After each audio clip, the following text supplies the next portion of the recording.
Carlos gang are just so embarrassingly uncool. One of the things Stranger Things does brilliantly is trade off the small-town nostalgia that was Stephen King's stock in trade. The crap hairdos and dodgy togs that are familiar even if you're too young from John Hughes movies and retro pop vids.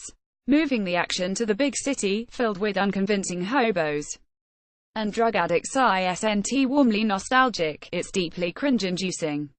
This is a vision of the wrong side of the tracks, that feels like it was conjured up by the kids themselves, punks with mohawks, girls with big Cindy Lauper hairdos, united because they're all outsiders. These outsiders look like extras from late 90s New Zealand TV show The Tribe and feel about as edgy as Peter Parker that one time in Spider-Man 3, not to mention the fact that, notwithstanding that little bit in episode 1, they get one episode between them in total. So even if they had been interesting characters, which they weren't, they're gone in a flash. Point 2. Eleven's emotional journey is way too try talking to. EW co-creator Matt Duffer's side or test of the episode was we tried to pull it out of the show just to make sure that we needed it because I didn't want it in there as filler, even though some critics are accusing us of doing that. But Eleven's journey kind of fell apart, like the ending didn't work, without it. So I was like, whether this works or not, we need this building block in here or the whole show is going to collapse.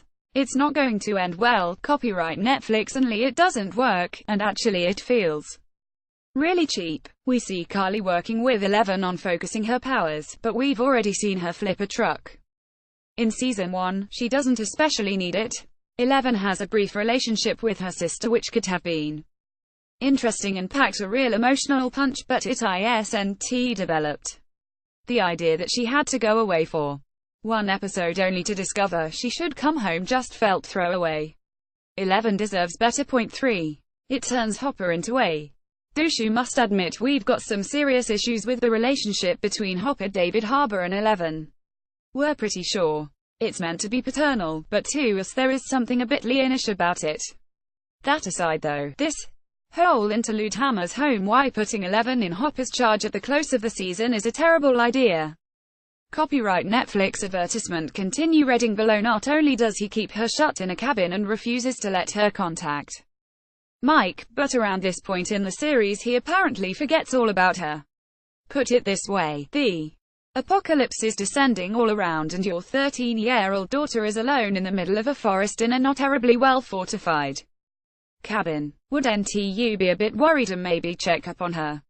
Not Hopper. In fact, she manages to leave the cabin avoiding stray demogorgons, hitches a ride to Chicago and hangs there for a bit with a gang of badly dressed vigilantes, getting a dodgy goth makeover on the way.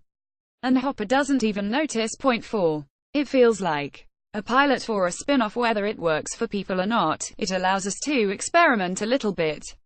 It's important for Ross and I to try stuff and not feel like we're doing the same thing over and over again. It's almost like doing a whole little other pilot episode in the middle of your season, said Matt Duffer. Yeah, and it feels like a backdoor pilot for a series we're definitely not going to watch. Experiment on your own time. Duffus. This mid-season interlude comes at a point where back in Hawkins multiple demogorgons, all right, Dustin, demo dogs if you must, are attacking Steve, Dustin, Lucas and Max, while in the hospital Will, under the control of the shadow monster, has just sent a whole group of soldiers in the Upside Down to their death, a trap identified only too late by Mike. Hopper, Joyce and Bob are stuck in the lab. Nancy and Jonathan are finally getting it on. Eleven and Mike still haven't been reunited, and now we have a episode interlude.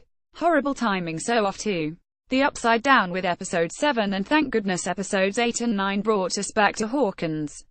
Stranger Things Season 2 is available to watch on Netflix now. Want up-to-the-minute entertainment news and features?